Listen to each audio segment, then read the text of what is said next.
Bien, bonjour tout le monde, bienvenue à ce compte-rendu de la réunion municipale qui s'est tenue le 10 février dernier. J'ai avec moi M. Pierre Gingras. Bonjour M. Pierre. Bonjour Nicole. Merci d'être là avec moi aujourd'hui. Ça me fait plaisir. Tant mieux. Donc, à la réunion régulière, suite à l'adoption de l'ordre du jour, nous avons eu la période de demande verbale. Il y a des sujets qui ont été apportés, des questions des citoyens qui ont été posées concernant la descente piétonnière à côté de la caserne des pompiers. Donc, au conseil municipal, nous avons entrepris comme démarche d'évaluer la pertinence d'avoir des escaliers ou non à cet endroit-là. Donc, nous allons vous revenir avec une décision là, au courant de l'année. Il y avait aussi des questions qui avaient été posées concernant le stationnement sur la rue Elme. Et là aussi, les réponses vont être données aux citoyens concernés.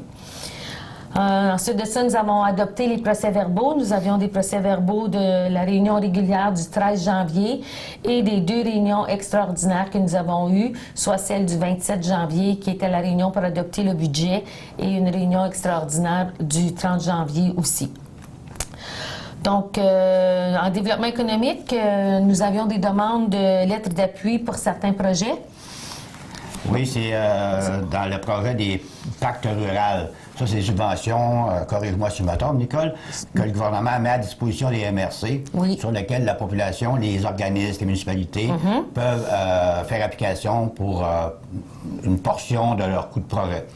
Et il y a des municipalités, on a eu des demandes d'appui pour la municipalité de Kipawa, projet d'aménagement de l'île d'Or à Squirrel, projet d'équipement au golf, projet de développement d'activités artistiques, le bazar à Témiscamingue, et un projet d'acquisition de pochoirs pour jouer au sol, table des travailleurs en loisirs du Témiscamingue.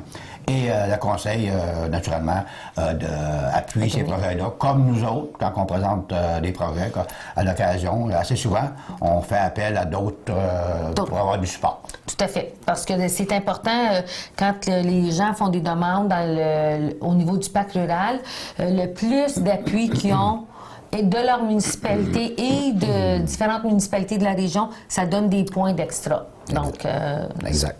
C'est bon. Nous avons eu d'autres demandes aussi. La ville comme telle, nous voulons faire des demandes au pacte rural pour différents projets.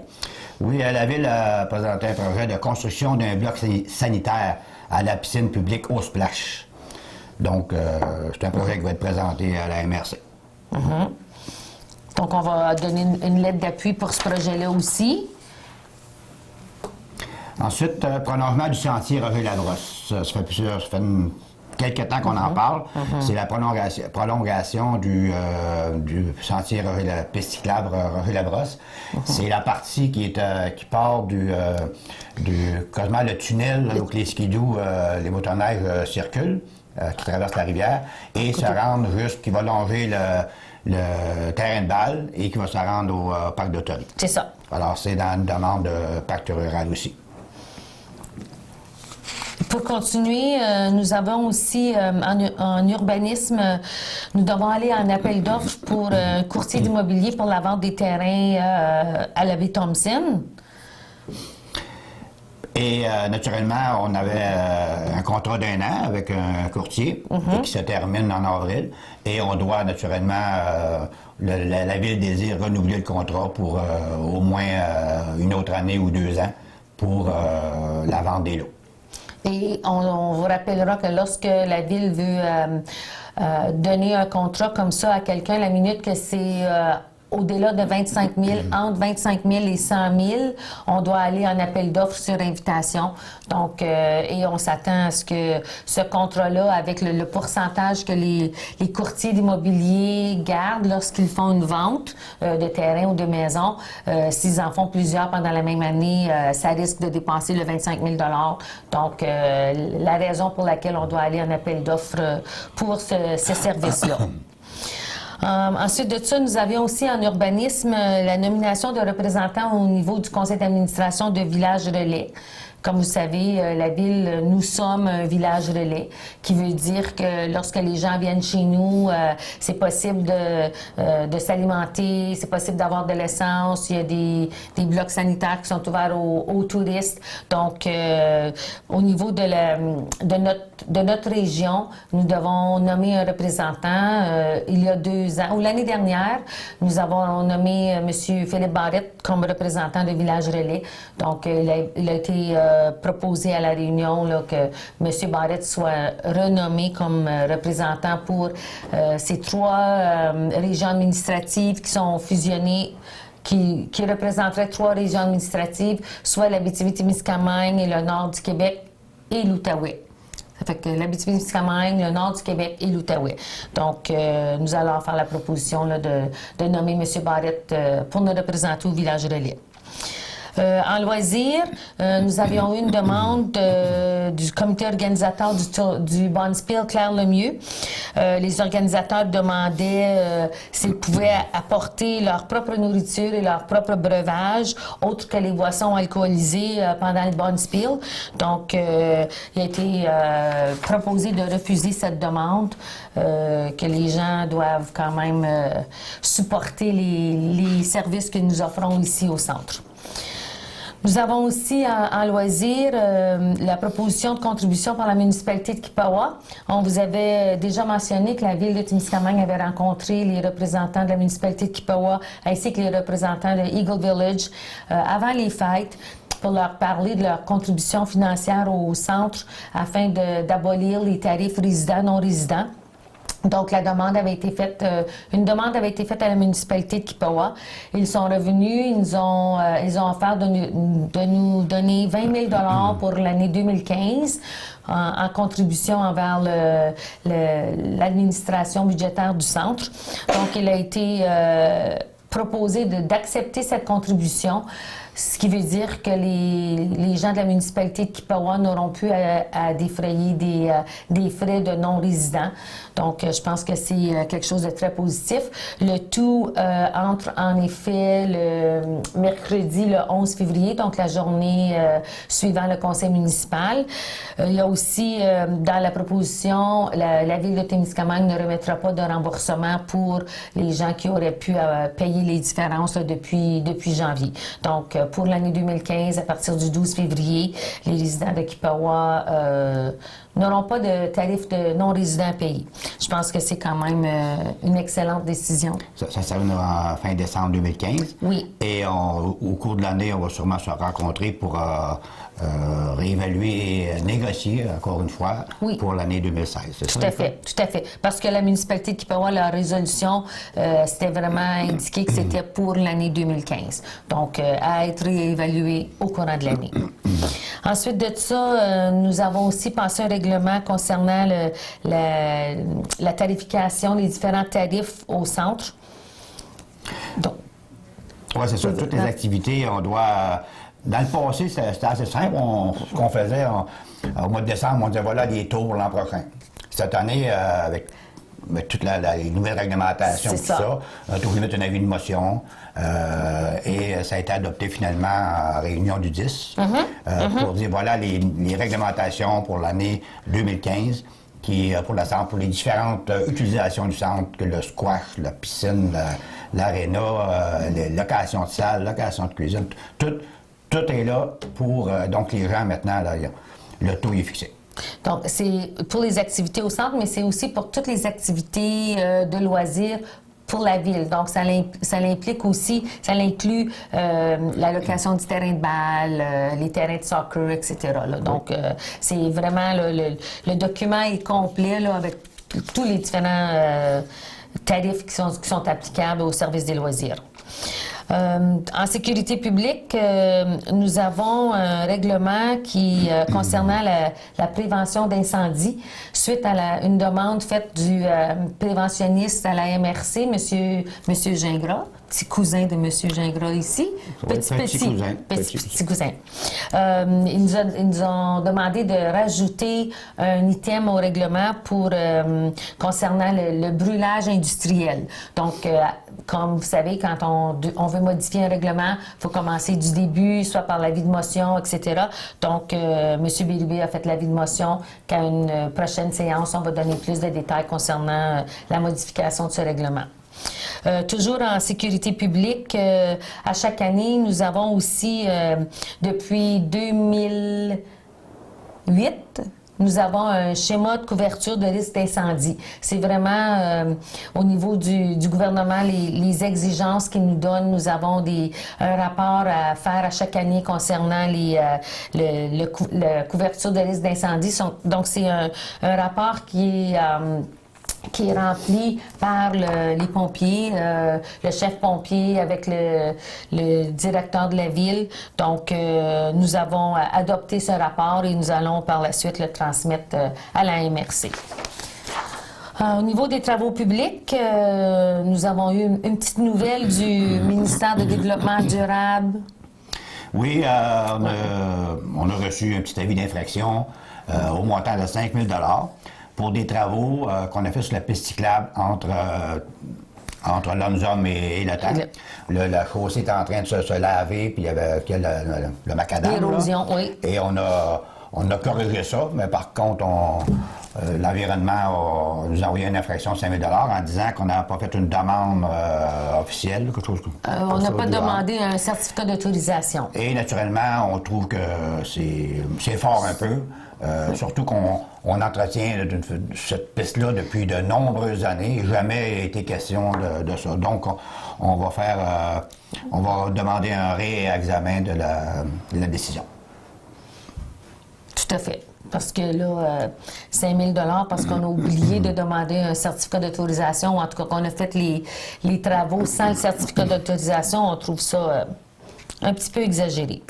Donc, toujours aux travaux publics, nous avons passé un règlement, pas un règlement, nous avons autorisé que le directeur des travaux publics et transmettre au ministère des Affaires municipales une demande de subvention pour l'année 2015 dans le cadre du PIQM, qui est le programme d'infrastructure Québec municipalité. C'est vraiment juste une procédure légale qu'on doit suivre pour demander la subvention, justement pour faire la réfection du chemin Kipawa, les travaux que nous allons faire cet été. Donc, nous avons passé une résolution à cet effet. En urbanisme, nous devons aussi modifier notre règlement 505 sur les systèmes d'alarme.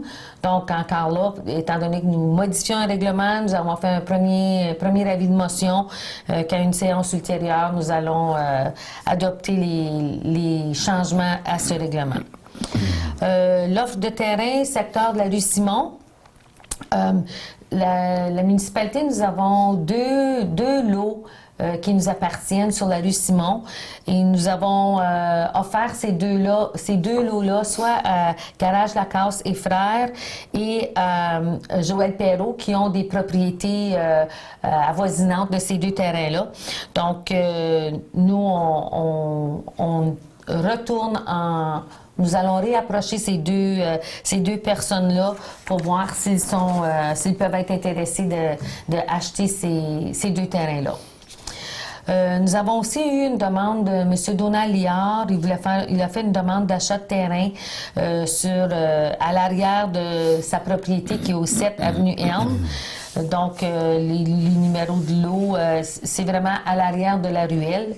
Donc, étant donné que ces lots-là sont situés entre la ruelle et les propriétés qui sont en haut sur la rue Boucher, étant donné que la ruelle est déjà étroite et que la pente est quand même assez forte, là, des lots visés, puis qu'on a besoin de garder les lots tels quels pour assurer la stabilité de ces terrains-là.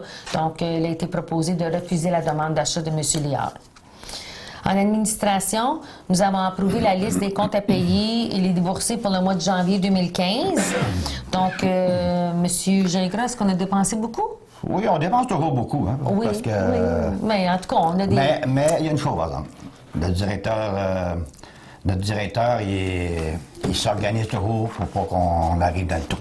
C'est ça. Il suit ça de très près, comme la prunelle de ses yeux. C'est sûr qu'en janvier, on a eu des factures pour 253 189 $ qu'on a payés. Et dans ça, ça comprend nos assurances, normalement, d'un bloc qu'on a dû payer, d'un montant d'environ 125 000 $ qui est inclus là-dedans. Salaire et rire et environ 90 000 $. Des intérêts de 900 $ et un remboursement de crédit bail de 1 600 $.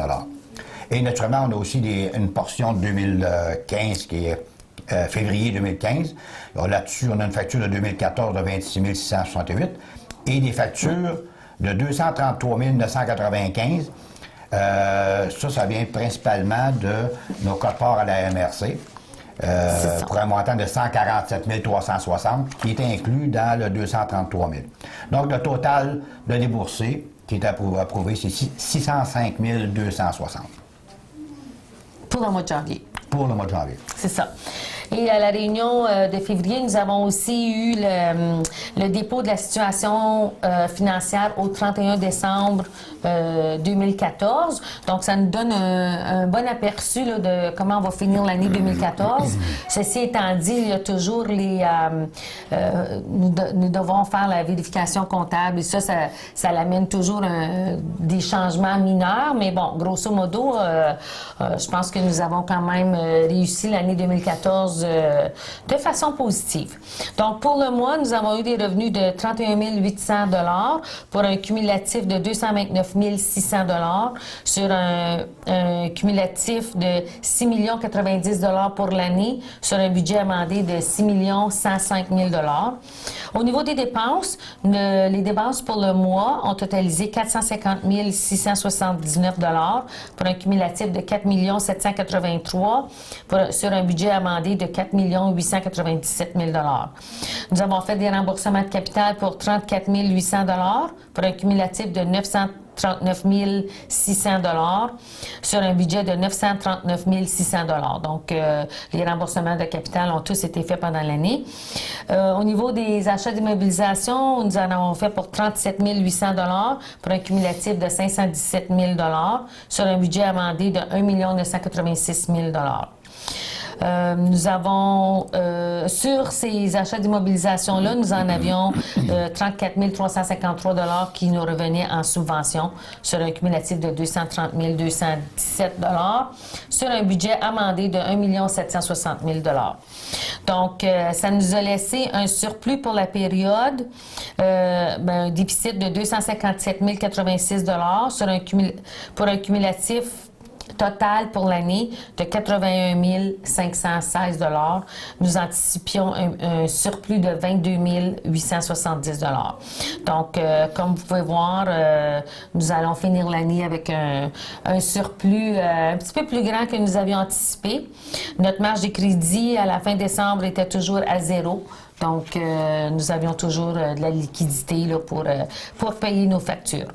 Donc, ça nous donne un bel aperçu là, des nouvelles que nous allons avoir de notre comptable une fois que la comptabilité sera complétée pour l'année 2014.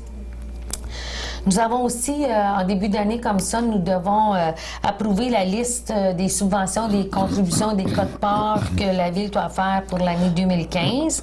Donc, nous en avons la liste et je pense que la liste est publique. On va vous en faire part, ça va nous faire plaisir. Naturellement, c'est des montants qui ont déjà été... quand on a fait le budget, on avait déterminé ces montants-là et on doit les approuver. Donc, on a fait ça à la réunion de mardi. On a un montant subvention et échange de services avec le contact d'un montant de 14 350. Canal communautaire, subvention de 9 000 $. Là-dessus, il y a un montant de 5 000 $ qui est pour remplacement d'équipement, pour du renouvellement. Subvention pour protection civile à Restem pour un montant de 850 $. Transport adapté du Lonceau pour 12 000 $.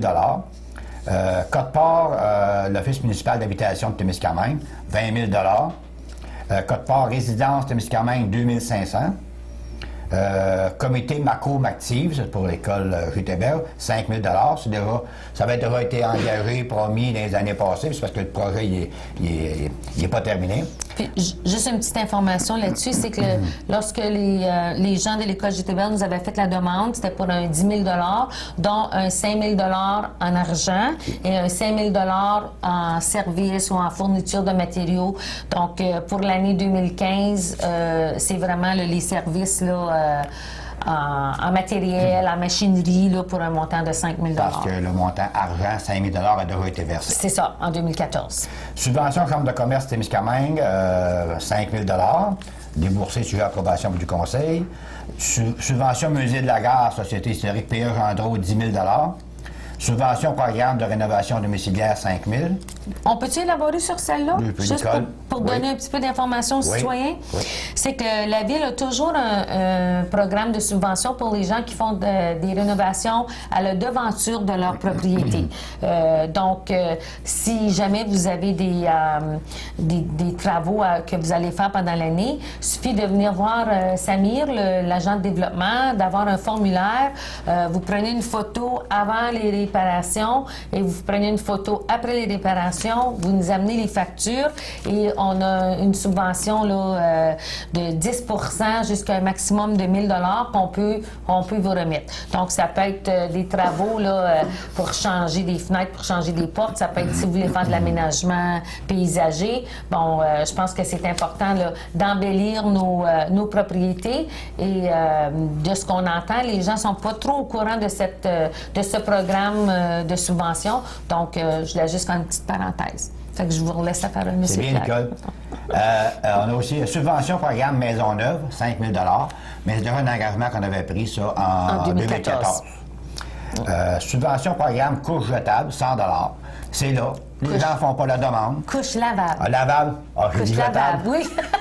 On est tellement habitué de dire des couches jetables. Alors, c'est des couches lavables. Ceux qui veulent s'en venir aux couches lavables, il y a un montant de 100 de disponible à la Ville qui rentre dans le programme de politique familiale. Politique familiale. Oui.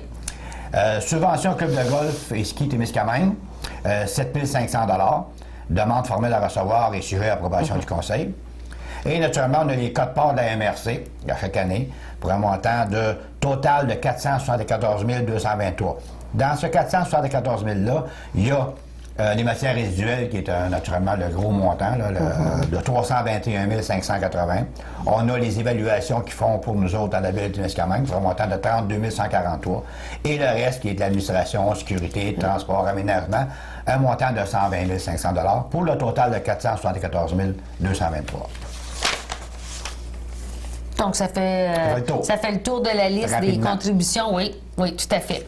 Ensuite de ça, toujours en administration, nous avons déposé le relevé d'intérêt pécuniaire des membres du Conseil. Donc, nous en avions fait la collecte au mois de décembre, mais là, il faut vraiment passer une résolution pour en faire le dépôt officiel qui va être envoyé au MAMO. Donc, ça faisait pas mal le tour des discussions qui avaient eu lieu à la réunion régulière. Les différents membres du Conseil ont fait leur rapport des différents comités.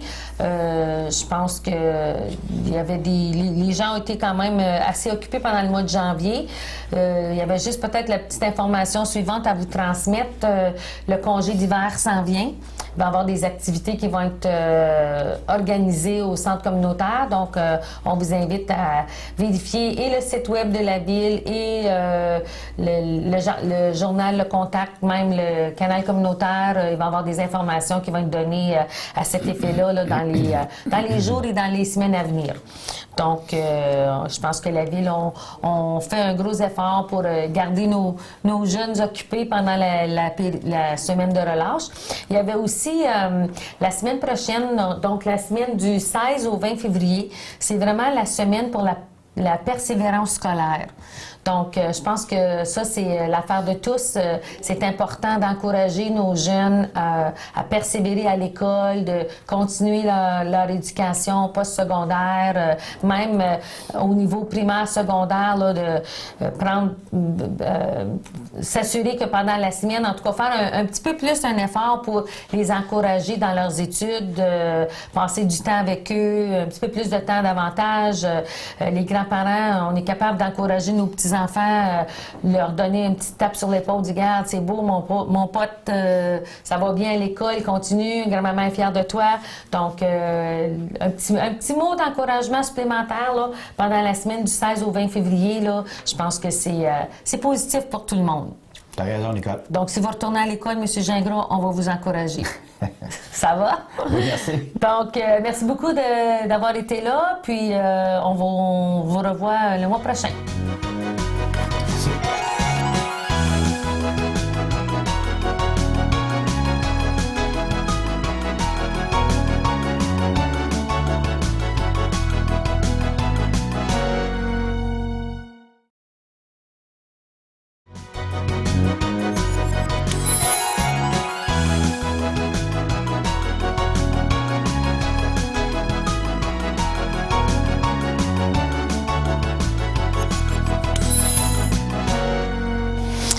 Bonjour, chers citoyens, chères citoyennes. Dans ce début d'année 2015, il est important pour moi de vous donner un aperçu du règlement numéro 614 qui vient établir les taux de taxes que vous allez devoir payer pour l'année 2015. Donc, à la réunion du 27 janvier, nous avons adopté le budget. Les différents taux de taxes ont été établis. Donc, aujourd'hui, il me fait plaisir de vous en faire part. Au niveau de la taxe foncière, c'est vraiment la taxe de base qu'on doit payer sur nos propriétés. Le montant de taxe cette année va être de 1,482 cents du 100 d'évaluation. Donc, comparativement à l'année dernière, c'est une légère augmentation de 2 %. Nous avons aussi la taxe d'entretien pour l'hiver qui est fixée à 0,159 cents du 100 d'évaluation. Donc, c'est une légère augmentation. L'année dernière, c'était 0,156, donc 0,003 de sous par 100 d'augmentation pour l'année 2015. Nous avons aussi dû établir la taxe pour les taux de taxe pour l'aqueduc et les égouts. Donc, pour l'année 2015, nous sommes fiers de vous annoncer qu'il n'y a pas de changement. La taxe pour l'aqueduc va être de 203,43 $ pour les résidences ou les unités de logement et pour les égouts de 92,70 $. Donc, exactement les mêmes montants que nous avons payés en 2014. Nous avons aussi fixé la taxe pour le collecte porte-à-porte, donc déchets, recyclage, compostage. La taxe est fixée à 158,32 $ par unité, donc par unité de logement. C'est une différence de 7 $ de l'année dernière, mais 7 $ à la baisse. Au niveau de la MRC, notre quote-part pour la collecte des matières résiduelles a diminué. Donc, lorsque nous avons des rabais, vous avez des rabais. Donc, un rabais de 7 $ à cet endroit-là. Et pour les gens qui ne bénéficient pas du service de collecte porte-à-porte, le montant est exactement de 50 %, donc de 79,16 $. Au niveau de la taxe de valeur locative, là aussi, il n'y a pas eu de changement. Elle est fixée à 3,75 $ du 100 d'évaluation. En ce qui concerne, c'est ça, c'est les différents taux qui ont été adoptés à la réunion du 27 janvier.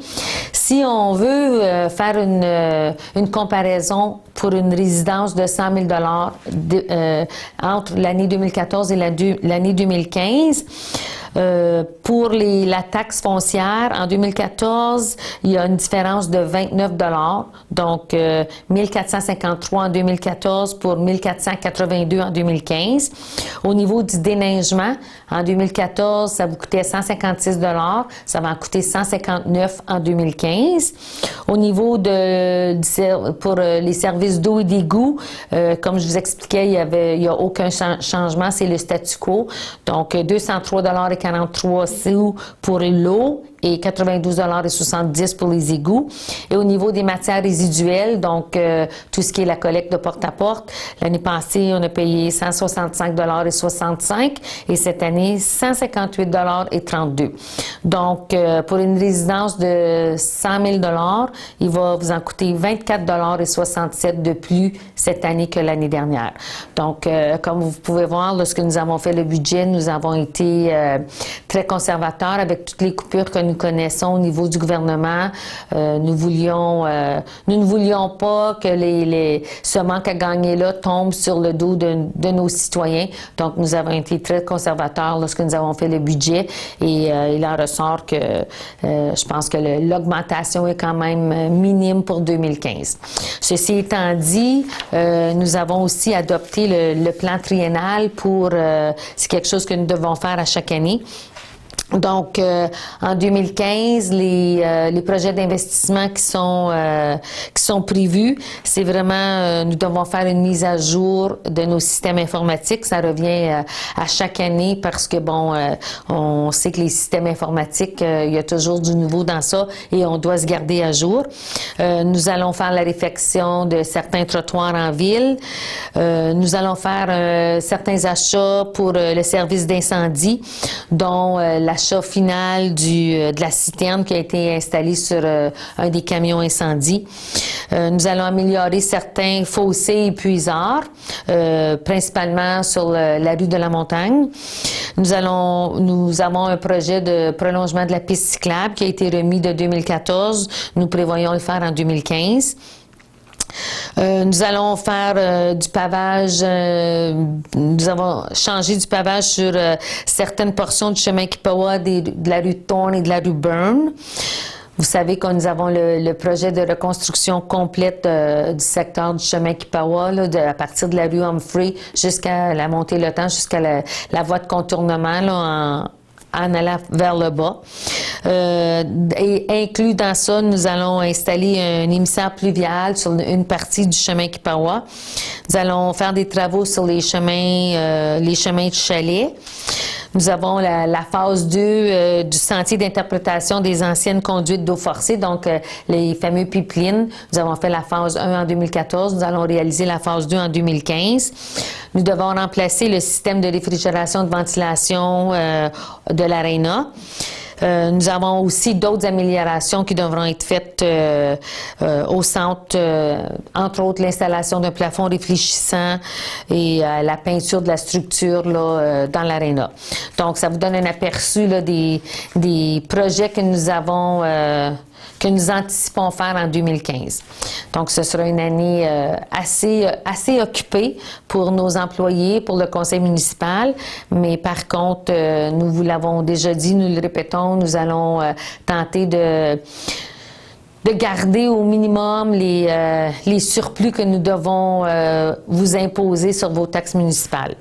Donc, ceci étant dit, si jamais vous avez des questions, n'hésitez pas de venir nous rencontrer à l'Hôtel de Ville. Nous pourrons vous donner plus de détails si vous en ressentez le besoin.